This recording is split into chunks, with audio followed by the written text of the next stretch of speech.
ಆಕಾಶವಾಣಿ ಧಾರವಾಡ.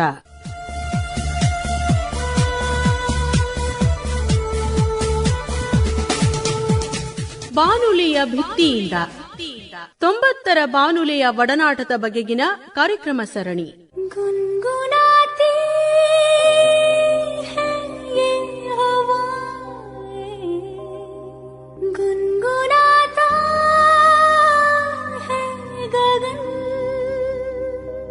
ಬಾನುಲಿಯ ಭಿತ್ತಿಯಿಂದ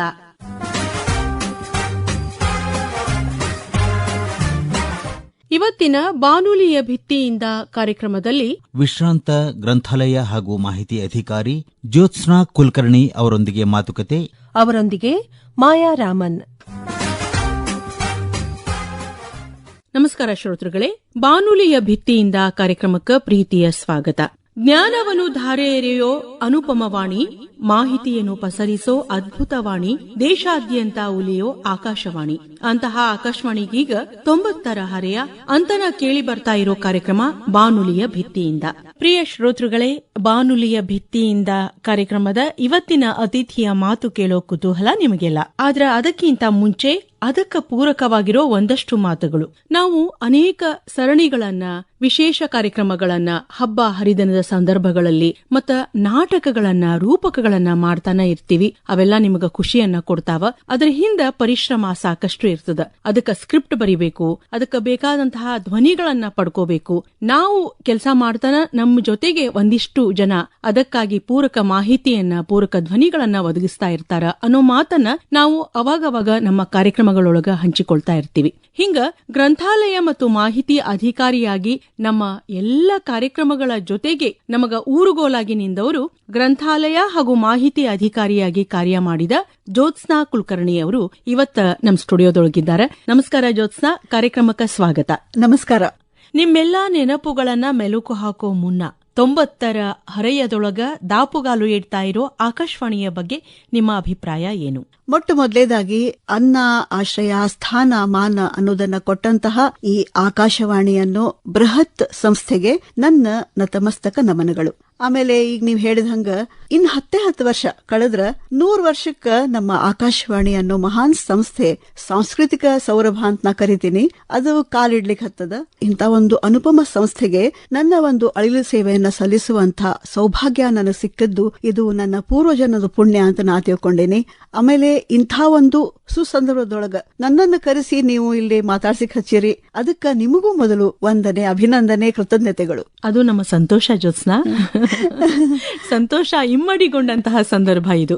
ಆಮೇಲೆ ಇದು ನಾನು ಇಲ್ಲಿ 34 ವರ್ಷ ಸರ್ವಿಸ್ ಮಾಡಿದಂತ ಒಂದು ಸಂಸ್ಥೆ, ಅದರ ಎಲ್ಲಾ ನೆನಪುಗಳನ್ನ ಬಿಚ್ಚಿಡ್ಬೇಕಂದ್ರ ನನಗೂ ಬಹಳ ಖುಷಿನ ಕೊಡುವಂತಹ ವಿಚಾರ.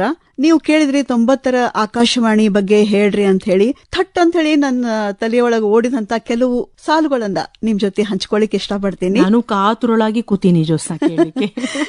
ಬಾನಂಗಳದಲ್ಲಿ ಹೊಮ್ಮಿ ಕೇಳುಗರ ಮನದಂಗಳ ತುಂಬಿ ಹರಿಸುತ್ತಿದೆ ಅನವರತ ಬಾನಿಂಚರದ ಮಧುರ ಸವಿ ಈ ಆಕಾಶವಾಣಿ. ದಶಕದ ಹೆಜ್ಜೆಯಷ್ಟೇ ಬಾಕಿ, ಇನ್ನು ಶತಮಾನದ ಹೊಸ್ತಿಲಿಗೆ ಕರಗಿಲ್ಲ ಕಿಂಚಿತ್ತು ಇದರ ಗತ್ತು ಗೈರತ್ತು. ಚಿಂತನ, ಸಂದರ್ಶನ, ನಾಟಕ, ಪ್ರಹಸನ, ಸಂಗೀತದ ತನನನ, ಜನಪದದ ಜನನನ, ಹದವರಿತ ನಿವೇದನ, ಬೇಕಿನ್ನೇನು ಎನ್ನುತ್ತಿದೆ ಶ್ರೋತೃಗಣ. ಪೋಷಿಸಿ ಬೆಳೆಸಿ ಹರಸಿದ ಆಕಾಶವಾಣಿ ಎಂಬ ಮಧುಬನ. 100 ಸಾವಿರೇನು ಏಸು ವರ್ಷಗಳಾದರೇನು, ಅರಳಲಿ ಬೆಳಗಲಿ ಬಾನೆತ್ತರ ಕೇರಲಿ, ಬಾನುಲಿಯ ಗರಿಮೆ ಮನದುಂಬಿದ ಹಾರೈಕೆಯಿದು ಶರಣೋ ಶರಣು. ಆಹಾಹಾಹಾ, ಎಂಥ ಸೊಗಸಾದ ಭಾವಪೂರ್ಣ ಸಾಲುಗಳು. ಕೇಳಿ ಕಿವಿ ಮನ ಎಲ್ಲ ಮುದಗೊಂಡು. ಅದರ ಜೊತೆಗೆ ಬಾನುಲಿಯ ನಿಮ್ಮ ಅನುಭವ, ಬಾನುಲಿಯ ನಿಮ್ಮ ಜೀವನವನ್ನ ಪರಿಚಯ ಮಾಡಿಕೊಡ್ಬೇಕು ನಮ್ಮ ಶ್ರೋತೃಗಳಿಗೆ ಅನ್ನೋ ಆಕಾಂಕ್ಷೆ ನಂದು. ಖಂಡಿತ. ಮೊದಲಿಗೆ ನೀವು ಈ ಬಾನುಲಿ ಅಂದ್ರೆ ಆಕಾಶವಾಣಿ ಧಾರವಾಡಕ್ಕೆ ಬಂದದ್ದು ಯಾವಾಗ? 1989 ಜನವರಿ ತಿಂಗಳೊಳಗ. ಅವತ್ತು ಬಂದು ನಾ ಇಲ್ಲಿ ಸರ್ವಿಸಿಗೆ ಜಾಯ್ನ್ ಆದೆ. ಆಮೇಲೆ ನಾ ಬಂದಾಗ ನನ್ನ ಜೊತೆ ನಮ್ಮ ತಂದೆಯವರು ಬಂದಿದ್ರು. ಅದು ನನಗೆ ಬಹಳ ಹೆಮ್ಮೆ ವಿಷಯ. ಬಂದು ಇಲ್ಲ ನೋಡಿ ಲೈಬ್ರರಿ ಎಲ್ಲದ ಅಂತ ಹುಡುಕ್ಬೇಕಾತು. ಯಾಕಂದ್ರೆ ನನಗ ಆಕಾಶವಾಣಿ ಒಳಗ ಲೈಬ್ರರಿ ಅನ್ನೋದು ಇರ್ತದಂತ ಮೊದ್ಲು ಗೊತ್ತಿರ್ಲಿಲ್ಲ. ಯಾವಾಗ ಇದಕ್ಕ ಕಾಲ್ ಫಾರ್ ಮಾಡಿದ್ರಲ್ಲ ಅವಾಗ ನನಗ್ ಹೌದಲ್ಲ ಇಲ್ಲಿ ಒಂದ್ ಹಿಂಗಿರ್ತದೇನೋ ಅಂತ ಅನ್ಕೊಂಡು ಇಲ್ಲಿ ಬಂದು ಅದಕ್ಕೆಲ್ಲ ಪರೀಕ್ಷೆ ಎಲ್ಲ ಬರೋದು ಜಾಯ್ನ್ ಆಗಿದ್ದು. ಇದು ಸ್ಟಾಫ್ ಸೆಲೆಕ್ಷನ್ ಕಮಿಷನ್ ಅವರು ಒಂದು ಪರೀಕ್ಷೆ ಇಟ್ಟಿದ್ರು ಲೈಬ್ರರಿ ಹುದ್ದೆ ಸಲುವಾಗಿ. ಈ ಸಂದರ್ಭದೊಳಗ ನಾನು ನಮ್ಮ ತಂದೆಯವರ ಗೆಳೆಯರನ್ನ ನೆನ್ಸ್ಕೋತೀನಿ. ಅವರು ರಾಮು ಜೋಶಿ ಅಂತ ಹೇಳಿ, ರಾಮು ಕಾಕ ಅಂತ ಕರಿತಿದ್ವಿ ನಾವು. ಅವರು ಪೇಪರ್ನೊಳಗೆ ಬಂದಂತಹ ಒಂದು ಕಟ್ಟಿಂಗ್ಸ್ ಹಿಡ್ಕೊಂಡ್ ಬಂದಿದ್ರು.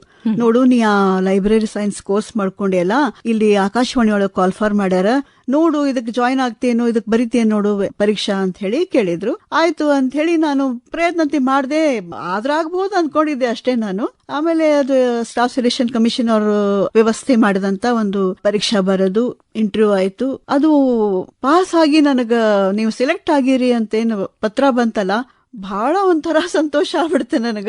ಯಾಕಂದ್ರ ನಾವು ಕನಸು ಕಾಣ್ತಿದ್ವಿ, ಆಕಾಶವಾಣಿ ಅನ್ನೋ ಒಂದು ಸಂಸ್ಥೆ ಒಳಗ ನಾವು ಹೋಗಿ ಇರ್ತೇವಲ್ಲ ಅನ್ನೋದೊಂದು ಕೌತುಕ, ಒಂದು ರೀತಿಯ ರೋಮಾಂಚನ ಕ್ಷಣಗಳು ಅವೆಲ್ಲ. ಈಗ ನೋಡ್ರಿ, ನೀವೇ ಹೇಳ್ದಂಗ ಆಕಾಶವಾಣಿ ಒಂದು ಸಾಂಸ್ಕೃತಿಕ ರಾಯಭಾರಿ. ಹೌದು. ಹಂಗಾಗಿ ಅದರ ಹಿಂದ ಎಷ್ಟು ಸಂಸ್ಕೃತಿ ಅಡಗೆ ಅದ ಅನ್ನೋದು, ಅಂದ್ರ ಆ ಸಾಂಸ್ಕೃತಿಕ ಮನಸ್ಸು ಇದ್ದಾಗನ ಇಲ್ಲೇ ಅಷ್ಟು ಸಮರ್ಪಕವಾಗಿ ಕೆಲಸ ಮಾಡ್ಲಿಕ್ಕೆ ಸಾಧ್ಯ. ಹಂಗಾಗಿ ಆ ಒಂದು ಸಾಂಸ್ಕೃತಿಕ ಮನಸ್ಸು ನಿಮ್ಮಲ್ಲೇ ಮೂಡಿ ಬರ್ಬೇಕು ಅಂತಂದ್ರ ನಿಮ್ಮ ಬಾಲ್ಯ, ಕಲ್ತಂತಹ ಸಾಲಿ, ನಿಮಗ ಒದಗಿ ಬಂದಂತಹ ಸಾಂಸ್ಕೃತಿಕ ಪರಿಸರ, ಅದೆಲ್ಲದ್ರ ಬಗ್ಗೆ ಹಂಚಿಕೊಡ್ರಲ್ಲ. ಇದಕ್ ನಾನು ಮೊಟ್ಟ ಮೊದಲದಾಗಿ ನಮ್ಮ ತಾಯಿಗನೆ ನಾನು ಧನ್ಯವಾದ ಹೇಳ್ಬೇಕು. ಜನನಿ ತಾನೇ ಮೊದಲ ಗುರು ಅಂತಾರಲ್ಲ, ಅಂತ ಹೇಳಿ ನಮ್ಮ ತಾಯಿ ಅಂತಂದ್ರ ಒಂಥರ ಎಲ್ಲದರ ಸಾಕಾರ ಮೂರ್ತಿ ಇದ್ದಂಗ. ಅಂದ್ರ ಈ ಕಡೆ ಒಳ್ಳೆ ಗೃಹಿಣಿ ಕೂಡ, ಅದ್ರ ಜೊತೆಗೇನೆ ಅವಳು ಸಂಗೀತಗಾರ್ತಿ, ಹಾಡ್ತಿದ್ರು, ಹಾರ್ಮೋನಿಯಂ ಬಾರಿಸಿದ್ರು, ಆಮೇಲೆ ಕೊಳಲ್ ನುಡಿಸ್ತಿದ್ರು. ಆಮೇಲೆ ಸಣ್ಣ ಪುಟ್ಟ ನಾಟಕಗಳನ್ನ ಬರೆದು ನಮ್ಮ ಪುಟ್ಟ ಮಕ್ಕಳನ್ನ ಕರ್ಕೊಂಡು ಈ ನವರಾತ್ರಿ ಉತ್ಸವ ಆಗೋದು ನಮ್ಮ ಊರೊಳಗ, ಅಲ್ಲಿ ಅವ್ರ ಕಡೆಯಿಂದ ನಾಟಕ ಮಾಡಿಸ್ತಿದ್ರು. ಹಿಂಗಾಗಿ ನಾವ್ ಅದನ್ನ ನೋಡ್ಕೊಂಡೆ ಬೆಳ್ಕೊಂಡು ಬಂದವರು. ಆಮೇಲೆ ಮನೆಯೊಳಗ್ ಸಹಿತ ನಾವು ರಾತ್ರಿ ಎಲ್ಲಾರು ಕೂಡ ಊಟಕ್ಕೆ ಕೂತಾಗ ಊಟದ ಜೊತೆಗೇನೆ ಕೆಲವೊಂದು ಪಾಠಗಳು ನಡೀತಿದ್ವು, ಹೆಚ್ಚಾಗಿ ಇಂಗ್ಲಿಷ್ ಕೆಲವೊಂದು ಕಷ್ಟಕರ ಸ್ಪೆಲ್ಲಿಂಗ್ಸ್ ಇರ್ತಾವ, ಶಬ್ದಗಳು ಇರ್ತಾವ. ಅದ್ರ ಸ್ಪೆಲ್ಲಿಂಗ್ ಹೇಳ್ರಿ, ಇದೇನ್ ಬರ್ತದ ಹೇಳ್ರಿ, ಇದನ್ನ ಸ್ಪೆಲ್ ಹೆಂಗ್ ಮಾಡೋದು. ಈ ಕರ್ನಲ್ ಅನ್ನೋದಕ್ಕ ನಾವು ಸ್ಪೆಲ್ ಮಾಡೋದು ಬೇರೆ, ಅದು ಅದ್ರದ್ದು ಆಕ್ಚುಲಿ ಸ್ಪೆಲ್ಲಿಂಗ್ ಇರೋದು ಬೇರೆ, ಅವೆಲ್ಲ ಅಲ್ಲಂದ್ರೆ ನಮಗ್ ಅಲ್ಲೇ ಒಂದು ಪಾಠ, ಅದು ಸೈಕಾಲಜಿ ಅಂತ. ಆಮೇಲೆ ನಮ್ ತಂದೆಯವರು ಹೆಡ್ ಮಾಸ್ಟರ್ ಆಗಿ ಕೆಲಸ ಮಾಡಿದ್ರು. ನೀವು ಹೇಳಿದ ಕೂಡಲೇ ಗೊತ್ತಾತ್ ನಂಗೆ ನಿಮ್ ತಂದೆಯವರು ಮಾಸ್ಟರ್ ಆಗಿರೋ ಕೆಲಸ ಮಾಡಿದ್ರೇನು ಅಂತ. ಹಿಂಗಾಗಿ ತಂದೆ ತಾಯಿ ಇಬ್ಬರಿಂದ ಬಂದಂತಹ ನಮ್ಮ ಅಕ್ಕಂದ್ರು ಸಹಿತ ಎಲ್ಲಾದ್ರೊಳಗೂ ಅವರು ಪರಿಣಿತರಾನೆ. ಹಿಂಗಾಗಿ ಒಂಥರ ಅದು ಸಾಂಸ್ಕೃತಿಕವಾಗಿ ನಾವು ಬೆಳ್ಕೊಂಡು ಬಂದದ್ದ ಅನಾಯಾಸವಾಗಿ ಬೆಳ್ಕೊಂಡ್ ಬಂದ್ವೇನೋ ಅಂತ ಅನಿಸ್ತು ನನಗ. ನಿಮ್ಮ ರಕ್ತದ ಕಣದೊಳಗೂ ಆ ಸಾಂಸ್ಕೃತಿಕ ಲಹರಿ ಹರಿದ ಬಂದದ. ಇದು ಮನೆಯೇ ಮೊದಲ ಪಾಠಶಾಲೆ ಅನ್ನೋದ್ರ ಬಗ್ಗೆ ಹೇಳಿದ್ರಿ. ನೀವು ಯಾವ್ಯಾವ ಸಾಲಿ ಕಾಲೇಜ್ನೊಳಗ ಓದಿದ್ರಿ? ನಂದು ಸ್ಕೂಲಿಂಗ್ ಎಲ್ಲ ಪ್ರಾಥಮಿಕ ಶಿಕ್ಷಣ ಎಲ್ಲ ನಂದಾಗಿದ್ದು ಗೋಕಾವಿಯೊಳಗ. ಅಲ್ಲಿ ನಿಮ್ಗೆ ಗೊತ್ತಿದ್ದಂಗ ಕೃಷ್ಣಮೂರ್ತಿ ಪುರಾಣಿಕರು, ಒಳ್ಳೆ ಸಾಹಿತಿಗಳು ಅವರಿದ್ದಂತಹ ಊರು. ಆಮೇಲೆ ನಮ್ಮಲ್ಲಿ ಕಲಾವಿದರಾದಂತಹ ಈಶ್ವರಪ್ಪ ಜಿ ಮಿಣಚಿ ಅವರು ಅವರಿದ್ದಂತಹ ಊರು. ಆಮೇಲೆ ಡಿಗ್ರಿ ಕಡಿ ವರ್ಷಕ್ಕೆ ನಾನು ಬೆಳಗಾವ್ ಬಂದೆ. ಅಲ್ಲಿ ನಾನು ಡಿಗ್ರಿ ಎಲ್ಲ ಮುಗಿಸ್ಕೊಂಡು ಅಲ್ಲಿಂದ ಗುಲ್ಬರ್ಗಾ ಯೂನಿವರ್ಸಿಟಿಯಿಂದ ನಾನು ಲೈಬ್ರರಿ ಸೈನ್ಸ್ ಕೋರ್ಸ್ ಮಾಡ್ಕೊಂಡೆ. ಆವಾಗಿನ ಕಾಲದೊಳಗ ಈ ಲೈಬ್ರರಿ ಸೈನ್ಸ್ ಅನ್ನುವಂಥದ್ದು ಅಷ್ಟು ಪ್ರಚಲಿತ ಇದ್ದಂತಹ ವಿಷಯ ಅಲ್ಲ. ಈ ವಿಷಯ ನಿಮ್ಮನ್ನ ಹೆಂಗ ಸೆಳೀತು? ಅದಕ್ಕೆ ಕಾರಣ ನಮ್ಮ ಮನಿ ಬಾಜುಕಿದ್ದಂತ ಒಬ್ರು ನೀಲಿಮಾ ಕಾಮತ್ ಅಂತ ಹೇಳಿ, ಅವರು ಮಾಡ್ಕೊಂಡಿದ್ರು ಆ ಕೋರ್ಸ್. ಅವ್ರು ಬಂದ್ ನನಗೆ ಹೇಳಿದ್ರು, ಇದು ಚಲೋ ಅದ ನೋಡು ಕೋರ್ಸ್, ಮಾಡ್ಕೋಬಹುದು ನೀನು. ಹೆಂಗಿದ್ರು ನೀವೆಲ್ಲ ಸ್ವಲ್ಪ ಪುಸ್ತಕದ ಹುಡುಗೋಳ್, ನೀವೆಲ್ಲ ಓದೋದು ಬಹಳ ನಮಗ ಮೊದ್ಲಿಂದನು ರುಚಿ ಇತ್ತು. ಎಲ್ಲಕ್ಕಿಂತ ಮುಖ್ಯವಾದ ವಿಷಯ ಅಂದ್ರೆ ನನಗ ಜಾಬ್ ಓರಿಯೆಂಟೆಡ್ ಕೋರ್ಸ್ ಬೇಕಾಗಿತ್ತು. ಅಂದ್ರ ನನಗ ಆದಷ್ಟು ಲಗುನೆ ನಾವು ಆರ್ಥಿಕವಾಗಿ ಸಬಲರಾಗಬೇಕು ಅನ್ನೋ ಒಂದು ಇಚ್ಛೆ. ಆಮೇಲೆ ಲೈಬ್ರರಿ ಸೈನ್ಸ್ ಕಲೀಲಿಕ್ಕತ್ತಾಗ ನನಗೆ ಗೊತ್ತಾಯ್ತು ಇದಿಷ್ಟು ವಾಸ್ಟ್ ಅದಲ್ಲ ಇದ್ರದ್ದು. ಆದ್ರೆ ಅದು ವ್ಯವಸ್ಥಿತವಾಗಿ ಒಂದು ಕಲಿಕೆ ಏನಿರ್ತದ ಅದರದ್ದು ಸೈಂಟಿಫಿಕ್ ಆಗಿ ಅದು ಬಹಳ ದೊಡ್ಡ ವ್ಯಾಪ್ತಿ ಅದ ಅದರದ್ದು. ನಮ್ಮ ಸಂಗಮ್ ಸರ್ ಆಗಿರ್ಬಹುದು, ಗುಂಜಾಳ್ ಸರ್ ಆಗಿರ್ಬಹುದು, ಆಮೇಲೆ ಕುಂಬಾರ್ ಅಂತ ಒಬ್ರಿದ್ರು, ಬಹಳ ಒಳ್ಳೆ ನಮ್ಮ ಶಿಕ್ಷಕರು ಅದಕ್ಕೆಲ್ಲ ಲೈಬ್ರರಿ ಸೈನ್ಸ್ ಕಲಿಯುವಾಗ. ಆಮೇಲೆ ಲಲಿತಾ ಸ್ವಾಮಿ ಅಂತ ಒಬ್ರು, ಅವ್ರು ಬರೇ ನನಗ ಟೀಚರ್ ಅಲ್ಲ, ಒಬ್ಬ ಒಳ್ಳೆ ಗೆಳತಿ ಕೂಡ ಆಗಿದ್ರು. ಅಷ್ಟ್ ನಮಗ ನಮ್ಮ ಮೇಲೆ ಪ್ರೀತಿ ಅಂತ ಕಾರಣ ಇಟ್ಕೊಂಡು ನಮ್ ಜೊತೆ ಇದ್ದವರು. ಆಮೇಲೆ ಲಿಬು ಮಾಡ್ಕೊಂಡೆ. ನಾ ಅನ್ಕೊಂಡಂಗೆ ಅದರಿಂದನೇ ನನಗೆ ಜಾಬ್ ಸಿಕ್ತು ಅಂತ ಹೇಳಿ ನಾನು ಖುಷಿ ಪಡ್ತೀನಿ. ಬಹಳ ಒಳ್ಳೆಯ ವಿಷಯ. ಜೋಸ್ನಾ, ನಿಮ್ಮ 34 ವರ್ಷಗಳ ಆಕಾಶವಾಣಿ ಜೀವನ ಅಂತಂದ್ರ ಅದು ಒಂದು ಉತ್ಕೃಷ್ಟ ಭೋಜನ ಅಂತಾನೆ ಹೇಳ್ಬಹುದು. ಹೌದು, ಸವಿ ಭೋಜನ. ಅದರೊಳಗಿನ ಒಂದೊಂದೇ ರಸಗವಳಗಳನ್ನ ನಾವು ಪರಿಚಯ ಮಾಡ್ಕೋಬೇಕು ಅಂದ್ರೆ ನಮ್ಮ ಶ್ರೋತೃಗಳಿಗೆ ಈಗ ಗೊತ್ತಾಗಿರ್ತದ. ಜ್ಯೋತ್ಸ್ನಾ ಅವ್ರದ್ದು ಬಹುಮುಖ ಪ್ರತಿಭೆ, ಸಾಹಿತ್ಯ, ಸಂಗೀತ, ನಾಟಕ ಎಲ್ಲವೂ ಇದು. ಹಂಗಾಗಿ ಈಗ ಒಂದೊಂದೇ ಮುಖಗಳನ್ನ ತೆರೆದಿಡ್ಬೇಕು ಜ್ಯೋತ್ಸ್ನಾ ಅವರು. ನಾ ಇಲ್ಲಿ ಬಂದಾಗ ಮೊದಲು ಲೈಬ್ರರಿ ಅಂತ ನೋಡಿದಾಗ ಇದು ನಾನ್ ಬುಕ್ ಮಟೀರಿಯಲ್ ಇರುವಂತ ಒಂದು ಮೇನ್ ಸಂಸ್ಥೆ. ನಾನು ಲೈಬ್ರರಿಯನ್ನ ಪರಿಚಯ ಮಾಡಿಕೊಂಡು ನಾನು ಇಲ್ಲಿ ನನ್ನಷ್ಟು ನಾನು ಅಡ್ಜಸ್ಟ್ ಮಾಡಿಕೊಂಡೆ. ನಾ ಇಲ್ಲಿ ಬಂದಾಗ ಡ್ಯೂಟಿ ರೂಮ್ ಒಳಗ ನಮ್ಮ ಪೋಸ್ಟ್ ಇಂದನೇ ಪ್ರಮೋಷನ್ ಆಗಿ ಹೋದವರು ಇದ್ರು ನನ್ನ ಜೊತೆಗೇನೆ. ನವಲ್ಗುಂದ್ ಅಂತಿದ್ರು ಡ್ಯೂಟಿ ರೂಮ್ ಒಳಗ, ಅವರು ಟ್ರೆಕ್ಸ್ ಆಗಿದ್ರು. ಆಮೇಲೆ ಕೆಂಡನ್ ಭಟ್ ಅಂತಿದ್ರು, ಬೆಂಗೇರಿ ಅವರಿದ್ರು. ಅವರೆಲ್ಲ ನನಗೆ ಬಹಳ ಸಹಾಯ ಮಾಡಿದ್ರು ಇದನ್ನೆಲ್ಲ ತಿಳ್ಕೊಳ್ಳಿಕ್ಕೆ. ಅದು ನಾವೇನ್ ತಿಳ್ಕೊತೀವಿ, ಬಹಳ ಅಂದ್ರೆ ಏನೋ ಬುಕ್ ಕೊಡೋದು ತಗೊಳ್ಳೋದು ಅಥವಾ ಟೇಪ್ಸ್ ನೋಡ್ಕೊಳ್ಳೋದು ಅಷ್ಟ ಅನ್ಕೋತೀವಿ. ಬಟ್ ಅದ್ರ ಹಿಂದೆ ಆದ್ರೆ ಎಷ್ಟು ಪರಿಶ್ರಮ ಇರ್ತದಂದ್ರ ಅವನ್ನೆಲ್ಲ ಇಟ್ಕೋಬೇಕು. ಅವಕ್ಕೆಲ್ಲ ಒಂದ್ ನಂಬರ್ ಅಂತ ಕೊಡ್ತೀವಿ. ಆಮೇಲೆ ಅವನ್ನೆಲ್ಲ ಕಾಯ್ದಿಟ್ಕೋಬೇಕು ನಾವು, ಅವು ಚಲೋ ಇರೋ ಹಂಗ. ಪ್ರತಿಯೊಂದು ಕಾರ್ಯಕ್ರಮಕ್ಕೂ ನಾವು ಅದನ್ನೆಲ್ಲ ಕೊಡ್ಬೇಕಾಗ್ತದ. ಅಂದ್ರೆ ನಾವು ಪ್ರಸಾರಕರು ಇದನ್ ಬೇಕು ಅಂತಂದಾಗ ಅದನ್ನ ನೀವು ವ್ಯವಸ್ಥಿತವಾಗಿ ಕೊಡುವಂತಹ ಒಂದು ಜಾಣ್ಮೆ ನಿಮ್ ಕಡೆ ಇರಬೇಕು. ಹೌದು. ಆಮೇಲೆ ಡಿಸ್ಕ್ಗಳನ್ನ ಅಂತ ಅವು ಬಹಳ ನಾಜೂಕವು. ಯಾಕಂದ್ರೆ ಸ್ವಲ್ಪ ನೀವು ಕೈ ಜಾಸ್ತಿ ತಟ್ರೆ ಬಿದ್ದು ಒಡೆದು ಹೋಗುವಂತ ಚಾನ್ಸಸ್ ಇರ್ತಾವ. ಹಿಂಗಾಗಿ ಜೋಪಾನವಾಗಿ ತೆಗೆದಿಡುವಂತದ್ದು. ಆಮೇಲೆ ಬೈಫಿಕೇಟ್ ಮಾಡುವಂತದ್ದು. ಯಾಕಂದ್ರೆ ಸಾಹಿತ್ಯ, ಸಂಗೀತ, ನಾಟಕ ಹಿಂಗೆಲ್ಲ ಬೇರೆ ಬೇರೆ ವಿಷಯಗಳು ಇದ್ದಂತಹ ಇವೆಲ್ಲ ಟೇಪು ಡಿಸ್ಕು ಇರೋವು. ಆಮೇಲೆ ಆರ್ಕೈವ್ಸ್ ಅಂತ ಒಂದು ನಮ್ಮಲ್ಲಿ ಇದ್ದಂತ, ಅಂದ್ರೆ ಇಲ್ಲಿ ಅತ್ಯಮೂಲ್ಯವಾದಂತಹ ರೆಕಾರ್ಡಿಂಗ್ಸ್ ಗಳನ್ನ ಕಾಯಂ ಆಗಿ ಇಡುವಂತ ಒಂದು ವ್ಯವಸ್ಥೆ. ನಮ್ಮ ಧ್ವನಿ ಮುದ್ರಣ ಭಂಡಾರದೊಳಗ ಒಳ್ಳೊಳ್ಳೆ ವಾಯ್ಸಸ್ ಅಂತೀವಿ ನಾವು. ಗಾಂಧಿಯವರು, ಆಮೇಲೆ ನೆಹರು ಅವ್ರ ಸ್ಪೀಚಸ್ಸು ಬಹಳಷ್ಟೆಲ್ಲ ಅಂತಾವ್. ಬಹಳ ಖುಷಿಯಿಂದ ಹೇಳ್ಕೊತೀನಿ, ನಮ್ಮಲ್ಲಿರುವಂತ ಈ ಭಂಡಾರದಲ್ಲ ಇದು ಬಹುಶಃ ಬೇರೆ ಕಡೆ ಬಹಳ ಕಡಿಮೆ ಅಂತ ಅನ್ಕೋತೇನೆ ನಾನು. ಹೌದು, ಇಡೀ ದೇಶದೊಳಗ ನಮ್ಮ ಆಕಾಶವಾಣಿ ಧಾರವಾಡದ ಟೇಪ್ ಗ್ರಂಥಾಲಯ ಏನದಲ್ಲ, ಇದು ಬಹಳ ಹೆಸರನ್ನ ಗಳಿಸಿದ್ದು. ಹೌದು, ಅದರ ಬಗ್ಗೆ ಮತ್ತೆ ಇನ್ನೊಂದಿಷ್ಟು ಮಾತಾಡ್ತೀನಿ. ಈಗ ಪ್ರಸಾರ ವ್ಯವಸ್ಥೆ ಒಳಗೂ ಕೂಡ ತಾವು ಭಾಗವಹಿಸಿದ್ರಿ. ಹೌದು, ಆ ಬಗ್ಗೆ ಕೇಳಲಿಕ್ಕೆ ನಂಗೆ ಬಹಳ ಖುಷಿ ಅದ. ಅಂದ್ರ ನಾಟಕಗಳನ್ನ ಮಾಡಿದ್ರಿ, ಹಾಡುಗಳನ್ನ ಹಾಡಿದ್ರಿ, ಅನೇಕ ರೂಪಕಗಳನ್ನ, ಮಾವನ್ ಮಾಹಿತಿ ಅಂತ ಬರ್ತಿತ್ತು ಅವಾಗ, ಬಹಳ ಜನಪ್ರಿಯ ಕಾರ್ಯಕ್ರಮಗಳು, ಅದ್ರೊಳಗೆ ಎಲ್ಲಾ ಭಾಗವಹಿಸಿದ್ರಿ. ಅದ್ರ ಬಗ್ಗೆ ಕೇಳ್ಬೇಕಾಗಿದೆ ನನಗ. ಅದಕ್ಕ ನಾನು ಮೊದಲು ನೆನೆಯೋದು ಪ್ರಭಾಸಿರೂರವ್ರನ್ನ. ನಾ ಇಲ್ಲಿ ಜಾಯಿನ್ ಆದಾಗ ಅಲ್ಲಿ ಸುಮ್ನೆ ಲೈಬ್ರರಿ ನಾನು ಕೆಲಸ ಮಾಡ್ಕೋತ ನಾ ಕೂಡ್ತಿದ್ದೆ. ಒಂದ್ಸಲಿ ಅವ್ರು ಬಂದು ಒಂಚೂರ ಬಾ ಒಂದು ಡೈಲಾಗ್ ಹೇಳ್ಬೇಕಾಗ್ಯದ, ಒಂದ್ ಸ್ವಲ್ಪ ಹೇಳೋಗಂತ. ನನ್ ಕ್ಷಣ ತಬ್ಬೆ ಬಾ ಬಿಡ್ತು, ಏನ್ ಕೇಳಿರ್ತಾರೆ ಇವ್ರು ಅಂತ ಹೇಳಿ. ಬಾ ನಾವೆಲ್ಲದೀವಿ, ಬಾ ಹೇಳ್ಬಾ ಇದನ್ನ ಅಂತ ಹೇಳಿ ಬಂದು ಕರ್ಕೊಂಬಂದು ಕುಡ್ಸ್ಕೊಂಡ್ರು. ಮಾವು ಮಲ್ಲಿಗೆ ಕಾರ್ಯಕ್ರಮ ಅದು, ಗ್ರಾಮೀಣ ಮಹಿಳೆಯರಿಗೆ ಮಾಹಿತಿಯನ್ನು ಹೇಳುವಂತ ಒಂದು ಕಾರ್ಯಕ್ರಮ. ಅದ್ರೊಳಗ ಒಂದು ಪೋರ್ಷನ್ ನಾವು ಓದೋದಿತ್ತು. ಇದನ್ನ ಓದಿ ಹೋಗ್ಬಿಡ ನಾನು ಮೇಲೆ ನೋಡ್ಕೋತೀವಿ ಅಂತಂದ್ರೆ ನಾ ಚಂದ ಓದಿ ಬಂದ್ಬಿಟ್ಟೆ. ಆಮೇಲೆ ಬಂದ ಏನವ ರತ್ನಕ್ಕ ಭಾರಿ ಓದಿದಿ ಅಂತಂದ್ರ ಆಮೇಲೆ ಅಂದ್ರೆ ನನಗೆ ಅವರೇ ಎಲ್ಲಾರು ಒಂದು ಹೆಸರು ಇಟ್ಕೊಳ್ಳುವಂತ ಅಲ್ಲಿ ಪ್ರಥಾ, ಅದು ರತ್ನಕ್ಕ ಆಗ್ಬಿಟ್ಟಿದೆ ಅಲ್ಲಿ. ನಾನು ಅಲ್ಲಿಂದ ಶುರುವಾಯ್ತು ಒಂದಾದ್ಮೇಲೆ ಒಂದು. ಆಮೇಲೆ ಇಲ್ಲ ನಿಂದು ಧ್ವನಿ ಚಲೋ ಅದ, ನೀವು ಕಾರ್ಯಕ್ರಮದೊಳಗೆ ಭಾಗವಹಿಸು ಅಂತ ಹೇಳಿ ನಾಟಕದ ಆಡಿಷನ್ಗೆ ಅವರೇ ನನ್ನನ್ನ ಪ್ರೋತ್ಸಾಹ ಮಾಡಿದ್ದು. ಅಂದ್ರೆ ಧ್ವನಿ ಪರೀಕ್ಷೆ ತಗೊಂಡ್ರಿ ನೀವು. ಅದು ಆದ್ಮೇಲಂತೆ ಒಂದಾದ್ಮೇಲೆ ಹಂಗೆ ನಾಟಕಗಳು ಬರ್ಕೋತ ಹೋದ್ವು. ಅದು ನನ್ನ ಪುಣ್ಯನ ಅಂತ ಹೇಳ್ಕೋಬಹುದು ನಾನು ಹಂಗ್ ನೋಡಿದ್ರ. ಆಮೇಲೆ ಎಷ್ಟು ಸರ್ತಿ ಏನಾಗ್ತಿತ್ತಂದ್ರ, ಹೊರಗಿಂದ ಕಲಾವಿದರು ಬರ್ತಿದ್ರಲ್ಲ, ಯಾರು ಒಬ್ರು ಆ ದಿವಸ ಅಬ್ಸೆಂಟ್ ಆಗಿದ್ರಂದ್ರ ಅವಾಗ ನಾವ್ ರೆಡಿ ಒಂದಿರ್ತಿದ್ನಲ್ಲ, ಬಂದು ಕರೆಯೋರು. ಶ್ರೋತೃಗಳು ಬಹಳಷ್ಟು ನಿಮ್ಮ ನಾಟಕಗಳನ್ನ ಮೆಚ್ಚಿಕೊಂಡಾರ. ಅದ್ರಾಗಿನ ಒಂದು ತುಣುಕನ್ನ ನಾ ಈಗ ಪ್ರಸಾರ ಮಾಡ್ತೀನಿ. ನಾನು ನಿಜವಾಗಿ ಮಹಾರಾಜ ದುಷ್ಯಂತನನ್ನು ತಿರಸ್ಕರಿಸುತ್ತಿದ್ದೇನೆಯೇ? ಯಾವನ್ನ ಬರುವಿಗಾಗಿ ಇಷ್ಟು ವರ್ಷ ಕಾಯ್ದೆನೋ, ಆತ ಕೊನೆಗೊಮ್ಮೆ ಬಂದಿದ್ದಾನೆ. ಜೊತೆಗೆ ಪುನರ್ಮಿಲನದ ಈ ಗಳಿಗೆಯಲ್ಲಿ, ನಿರೀಕ್ಷೆ ಸಫಲವಾದ ಈ ಕ್ಷಣದಲ್ಲಿ, ಇಷ್ಟು ದಿನ ನನ್ನ ಅಂತರಾಳದಲ್ಲಿ ಸುಪ್ತವಾಗಿದ್ದ ಒಂದು ತೀವ್ರ ಪ್ರಜ್ಞೆಯನ್ನು ಈತ ಬಡಿದೆಬ್ಬಿಸಿದ್ದಾನೆ.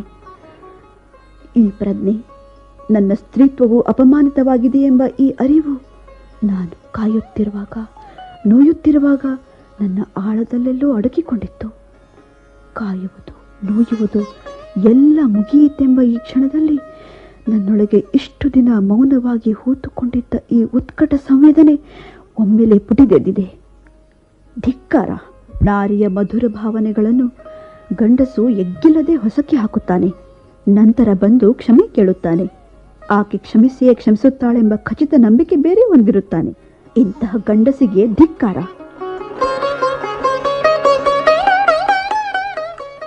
ಇದು ನಿರಾಕರಣೆ ನಾಟಕದ ಒಂದು ತುಣುಕು ಆಗಿತ್ತು. ಇನ್ನು ಬಸವರಾಜ್ ಕಟ್ಟಿಮನಿಯವರ ಮಾಡಿ ಮಡಿದವರು ಅನ್ನೋ ಒಂದು ಕಾದಂಬರಿ ಓದು ಕಾರ್ಯಕ್ರಮದೊಳಗ ಡಾಕ್ಟರ್ ಸಾದರ್ ಅವರು ಅದನ್ನ ಪ್ರಸ್ತುತಪಡಿಸಿದ್ದು, ಅದರೊಳಗ ತಾವು ಭಾಗವಹಿಸಿದ್ರಿ. ಹೌದು, ಈ ವಿಷಯದಾಗ ನಂಗೆ ದೊಡ್ಡ ಅವಕಾಶ ಮಾಡಿಕೊಟ್ಟವರು ಡಾಕ್ಟರ್ ಸಾದರ್ ಅವರು. ಅದರೊಳಗೆ ಹೇಮಾ ಅನ್ನುವಂಥ ಒಂದು ಮುಖ್ಯ ಪಾತ್ರಕ್ಕೆ ನನ್ನನ್ನು ಅವರು ಸೆಲೆಕ್ಟ್ ಮಾಡಿಕೊಂಡ್ರು. ಯಾಕೆ ಸುಮ್ಮನಾದಿ ಹೇಮಾ? ನಾ ಹೇಳಿದ್ದು ಅರ್ಥ ಆಗಲಿಲ್ಲ ನಿನಗೆ? ಹಾ, ಅರ್ಥ ಆತು ವಿಶ್ವನಾಥ. ಆದ್ರೆ ಏನು ಹೇಮಾ? ಭಾವನಾವಶನಾಗ್ಬೇಡ ವಿಶ್ವನಾಥ. ಈಗ ನಾವಿಬ್ರು ಯಾವ ಪರಿಸ್ಥಿತಿಯೊಳಗೆ ಬಿದ್ದೀವಿ ಅನ್ನೋದನ್ನ ವಿಚಾರ ಮಾಡಿ ನೋಡು. ಮುಂಜಾನೆ ಲಂಬಾಣಿ ತಾಂಡೆಯಿಂದ ಓಡಿ ಬಂದದ್ದು, ಪೊಲೀಸರ ಕೈಗೆ ಸಿಗದನ್ನ ಹೋರಾಟ ಮುಂದುವರಿಸಬೇಕು ಅಂತ ಪ್ರತಿಜ್ಞೆ ಮಾಡಿ ಕಾಡು ಬೆಟ್ಟ ತಿರುಗಿ ಇಂಥ ಸ್ಥಳಕ್ಕೆ ಬಂದದ್ದು. ಇನ್ನೂ ನಾವು ಮಾಡಬೇಕಾಗಿರೋ ಕೆಲಸ, ಇದನ್ನೆಲ್ಲ ನೆನಪು ಮಾಡ್ಕೋ. ನನಗಾಗಿ ನೀ ಇದನ್ನೆಲ್ಲ ಮಾಡ್ಲಿಕ್ಕತ್ತೀಯೋ ಅಥವಾ ಸ್ವಾತಂತ್ರ್ಯಕ್ಕಾಗಿ ಮಾಡ್ಲಿಕ್ಕತ್ತೀಯೋ ಅಷ್ಟೇ. ಅನೇಕ ನಾಟಕಗಳನ್ನು ಮಾಡಿದ್ರಿ ಜ್ಯೋತ್ಸ್ನಾ ನೀವು. ಹೌದು ಹೌದು, ಸಾಕಷ್ಟು. ಈ ವಿಷಯ ಬಂದ್ರ ನಾನು ಅನಂತ್ ಪಾಟೀಲ್ ಅವ್ರನ್ನು ನೆನ್ಸ್ಕೋತೀನಿ. ಅವರು ಒಂದು ಸುದರ್ಶನ್ ದೇಸಾಯಿ ಅವ್ರದೊಂದು ಪತ್ತೇದಾರಿ ಸೀರೀಸ್ ಅವರು ಮಾಡಿದ್ರು, ಅಪಹರಣ ಅಂತ ಹೇಳಿ.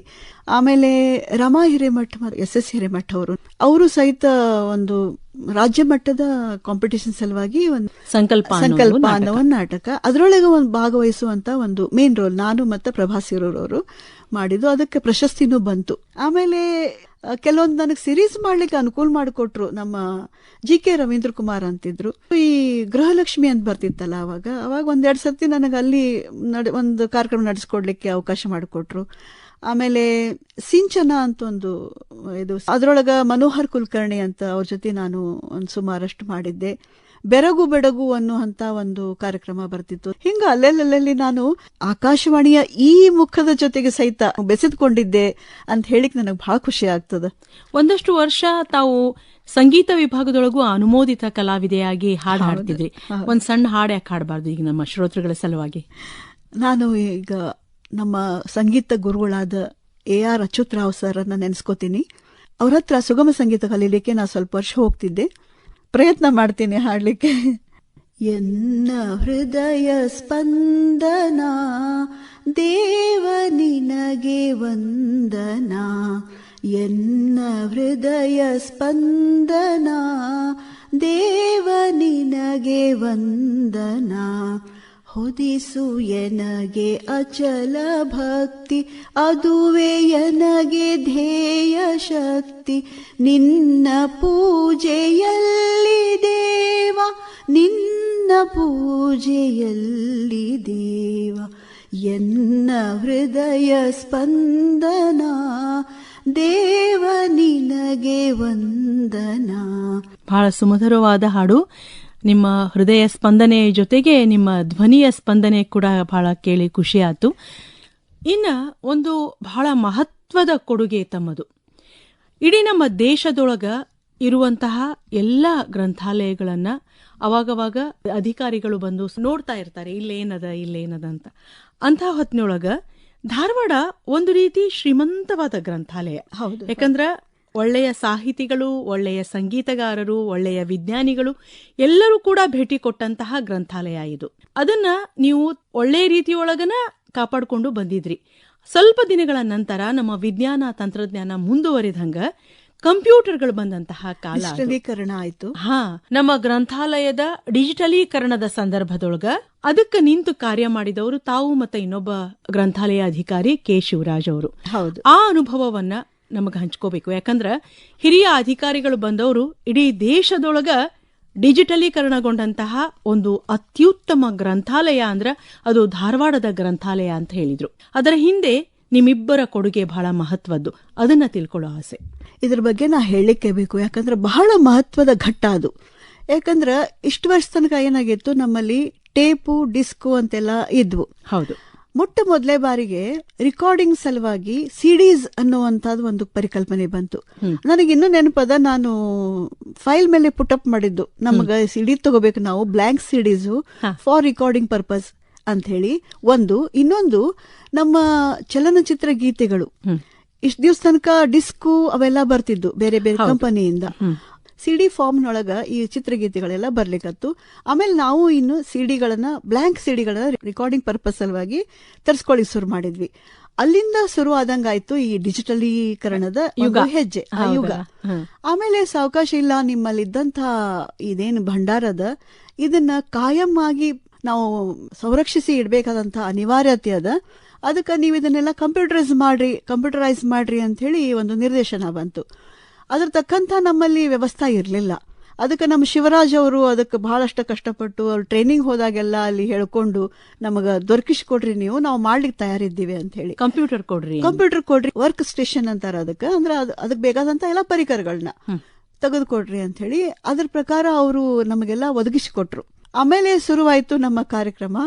ಏನಾಗ್ತದಂದ್ರ ಈ 30 ನಿಮಿಷದ ಒಂದು ರೆಕಾರ್ಡಿಂಗ್ ಇತ್ತಂದ್ರ ಅಷ್ಟನ್ನು ನಾವು ಕಂಪ್ಯೂಟರೈಸ್ ಮಾಡ್ಬೇಕಂತಂದ್ರ 30 ನಿಮಿಷ ನಾವು ಓಡಿಸ್ತಾನೆ ಇರ್ಬೇಕು. ಅಂದ್ರೆ ರಿಯಲ್ ಟೈಮ್ ಅಂತೇವಿ. ಅದಕ್ಕೆ ಅಷ್ಟು ತಗೋತಿತ್ತದು. ಅಂದ್ರೆ ನಾವೀಗ ಒಂದು ಟೇಪ್ ಮಾಡ್ಬೇಕಂದ್ರೆ ಕನಿಷ್ಠ ಒಂದು 15ರಿಂದ 30, ಅಂದ್ರೆ 15 ನಿಮಿಷದ ಒಂದು ಟೇಪು, 30 ನಿಮಿಷದ ಒಂದು ಟೇಪು. ಆದ್ರೆ ನಮ್ಮ ಧಾರವಾಡದ ಗ್ರಂಥಾಲಯದಾಗಿರೋವು ಸಾವಿರಾರು ಟೇಪ್ಗಳು, ಸಾವಿರಾರು ಡಿಸ್ಕ್ಗಳು. ಹೌದು, ಅಷ್ಟು ಎಲ್ಲ ನೀವು ಮಾಡಬೇಕು. ಹಿಂಗಾಗಿ ನಾವಿಲ್ಲಿ ಒಂದು ನಮ್ಮ ಜನರನ್ನ ಕೂಡಿಸ್ಕೊಂಡು ಒಂದು ಕಮಿಟಿ ಅಂತ ಮಾಡ್ಕೊಂಡು ಒಬ್ಬೊಬ್ರು ಒಂದೊಂದು ಹಂಚಿಕೊಂಡು ಇದನ್ನ ಕೆಲಸ ಮಾಡ್ಲಿಕ್ಕೆ ಶುರು ಮಾಡಿದ್ವಿ ನಾವು. ತಾಂತ್ರಿಕ ವರ್ಗದವರಿದ್ರು, ನಾನು ಶಿವರಾಜ್ ಅವರಿದ್ವಿ. ಶಿವರಾಜ್ ಅವ್ರ ಕಾಂಟ್ರಿಬ್ಯೂಷನ್ ನಾನು ಬಹಳಷ್ಟು ಹೇಳಬೇಕಿಲ್ಲ, ಯಾಕಂದ್ರೆ ಅವರೇ ಮುಂದೆ ನಿಂತು ಇದನ್ನೆಲ್ಲ ನೋಡ್ಕೊಂಡವ್ರು ಅವರೇನೆ. ಎಲ್ಲರೂ ಸೇರಿ ಇದನ್ನ ಮಾಡ್ಲಿಕ್ಕೆ ಶುರು ಮಾಡಿದ್ವಿ ನಾವು. ಡಿಜಿಟಲೀಕರಣ ಅಂತೇವಿ ಅದನ್ನ. ನಾಟಕಗಳು, ಸಂಗೀತ, ಸಾಹಿತ್ಯ, ಆಮೇಲೆ ಅದ್ಭುತ ಭಾಷಣಗಳು. ಇದೆಲ್ಲದರಿಂದ ನಮಗೇನು ಉಪಯೋಗ ಆತಂದ್ರ ಎಂತೆಂಥ ಒಳ್ಳೆ ಸಂಗೀತವನ್ನ, ಸಾಹಿತ್ಯವನ್ನ, ಆಮೇಲೆ ವಿದ್ವಾಂಸರ ಮಾತುಗಳನ್ನ ಕೇಳುವಂತ ಒಂದು ಸದವಕಾಶ ನಮಗ್ ಸಿಕ್ತಿತ್ತು. ಕೂತು ಕೇಳ್ತಿದ್ವಿ ನಾವು. ಹಿಂಗಾಗಿ ನಮಗ ಅದು ತ್ರಾಸ ಅನ್ಸೇ ಇಲ್ಲ ಯಾವತ್ತನು. ನಾವಿಷ್ಟು ಕೆಲಸ ಮಾಡಿವಲ್ಲ, ನಾವಿಷ್ಟೆಲ್ಲ ಮಾಡ್ಲಿಕ್ಕತ್ತೇವಲ್ಲ ಅಂತ ನಮ್ಗೆ ಯಾವತ್ತೂ ಅನ್ಸಿಲ್ಲ. ಅಷ್ಟು ಪ್ರೀತಿಯಿಂದ, ಅಷ್ಟು ಒಂದು ನಾವು ಆಸಕ್ತಿಯಿಂದ ಆ ಕೆಲಸ ಮಾಡ್ಕೋತ ಬಂದ್ವಿ. ಕೆಲವು ಸತಿ ರಾತ್ರಿ 8 ಆಗೋದು, 9 ಆಗೋದು, ಅದು ಏನು ನಮಗಂತ ಅದು ವಿಚಾರ ಬರತಿದ್ದಿಲ್ಲ ತಡಿಯೊಳಗ.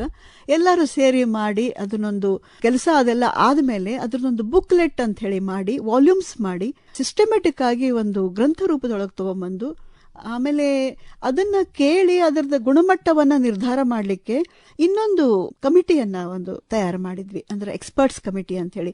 ಸಂಗೀತ, ಸಾಹಿತ್ಯ ಬಲ್ಲವರು ಏನಿದ್ರಲ್ಲ ಅವರೆಲ್ಲ ಪ್ರೋಗ್ರಾಮ್ ಕ್ವಾಲಿಟಿ ಅಂಡ್ ಅದರದ್ದು ಪ್ರಸಾರ ಕ್ವಾಲಿಟಿ ಹೆಂಗದ ಎಲ್ಲಾನು ಕೇಳಿ ಡಿಸೈಡ್ ಮಾಡಿ ಗ್ರೇಡಿಂಗ್ ಕೊಡ್ತಿದ್ರು ಅದಕ್ಕೆ.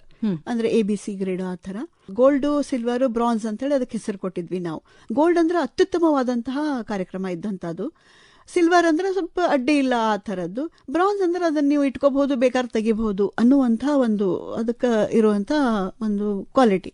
ಅದನ್ನೆಲ್ಲ ಒಂದು ಬುಕ್ ಫಾರ್ಮ್ನಾಗ ಅದನ್ನ ಪ್ರಿಂಟ್ ಮಾಡಿಸಿ ನಾವು ಕಳಿಸ್ಕೊಟ್ವಿ. ನಮ್ಮ ದಿಲ್ಲಿಗೆ ಹೋಯ್ತು, ಅಲ್ಲಿಂದ ಹೈದರಾಬಾದಕ್ಕೆ ಹೋಯ್ತು. ನಮ್ಮಲ್ಲಿ ಅದ್ರದ್ದೊಂದು ಕಾಪಿ ಇಟ್ಕೊಂಡು ಅದನ್ನ ನಾವು ಪ್ರಿಸರ್ವ್ ಮಾಡಿ ಇಟ್ವಿ.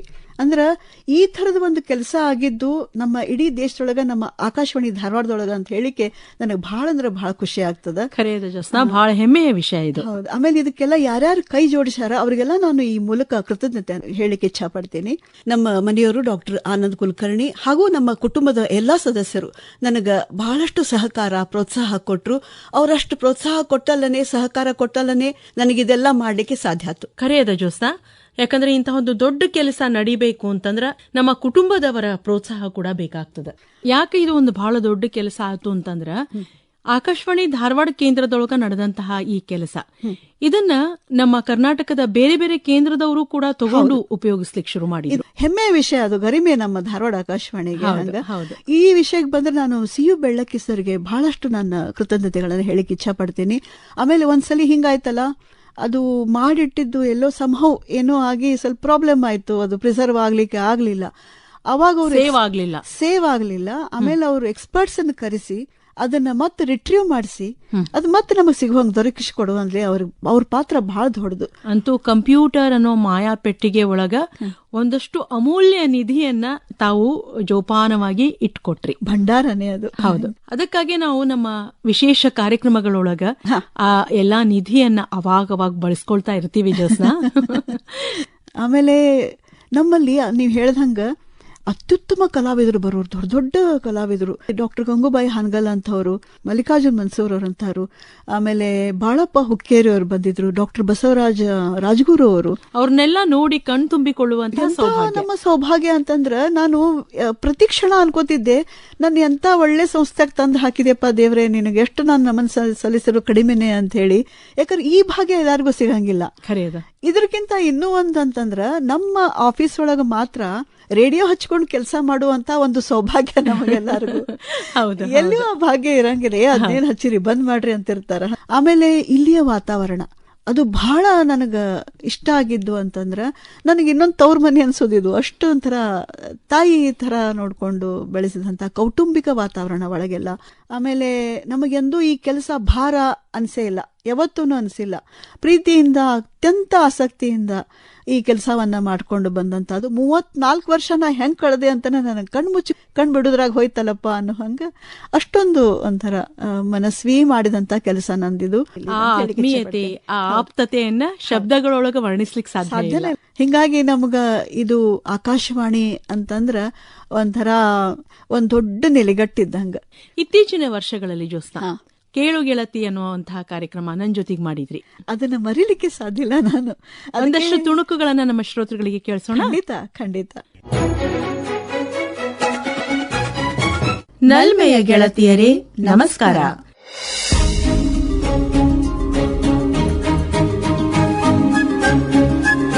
ಅರಿವಿನಂಗಳದಲ್ಲಿ ಜ್ಞಾನ ದೀಪ ಬೆಳಗಿಸೋ ಜ್ಯೋತಿ ನೀನು. ಕಷ್ಟ ಕಾರ್ಪಣ್ಯಗಳಿಗೆ ನೊಗವಾಗುವ ಹೆಗಲು ನೀನು. ಅಂತಃಕರಣದೊಡಲಿನ ಕಡಲು ನೀನು. ಆಸೆ ಕನಸು ಭರವಸೆಗಳ ಕಿರಣ ಹರಿಸೋ ಆಕಾಶ ನೀನು. ನೀನು ನೀನೇ. ನೀ ಹೆಣ್ಣು, ಮಹಿಳೆ, ವನಿತೆ. ನಮ್ಮೆಲ್ಲರಿಗೆ ಜನುಮ ನೀಡಿದ ಮಮತೆಯ ತಾಯಿ ಹೆಣ್ಣು. ನಮ್ಮೆಲ್ಲರಿಗೆ ಸಕ್ಕರೆಯ ಅಕ್ಕರೆ ನೀಡಿದ ಪ್ರೀತಿಯ ಸಹೋದರಿ ಹೆಣ್ಣು. ತನ್ನ ಅನನ್ಯ ತ್ಯಾಗ ಪ್ರೀತಿಗಳಿಂದ ಮನೆಯನ್ನು ನಲಿಯೋ ಹಂಗ ಮಾಡಿದ ಮಡದಿ ಹೆಣ್ಣು.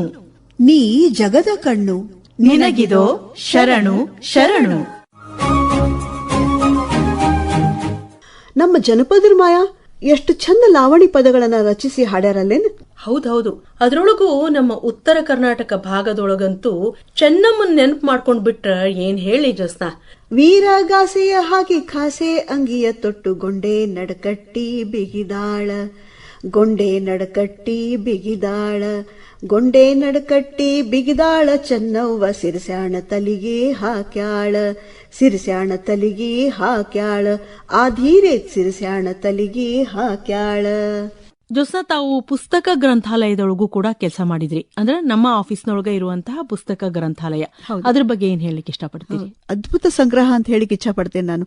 ಯಾಕಂದ್ರೆ ಸುಮಾರು 11ರಿಂದ 12,000 ಪುಸ್ತಕಗಳು, ಅತ್ಯಮೂಲ್ಯವಾದ ಪುಸ್ತಕಗಳು ನಮ್ಮಲ್ಲಿ ಲಭ್ಯ ಅವ.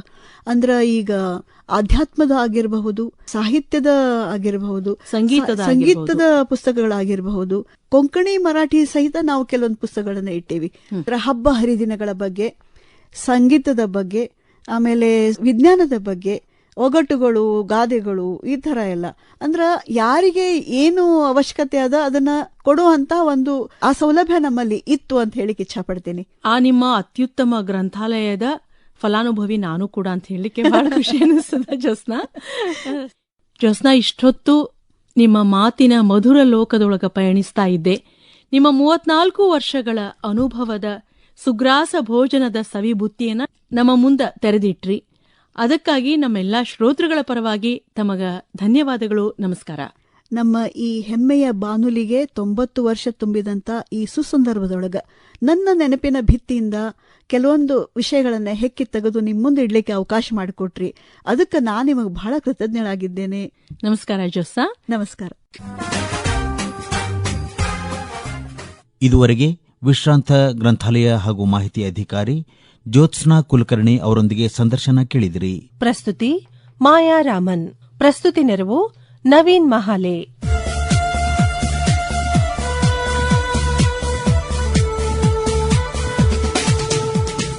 ಬಾನುಲಿಯ ಭಿತ್ತಿಯಿಂದ 90ರ ಬಾನುಲಿಯ ಒಡನಾಟದ ಬಗೆಗಿನ ಕಾರ್ಯಕ್ರಮ ಸರಣಿ ಇದುವರೆಗೆ ಕೇಳಿದಿರಿ.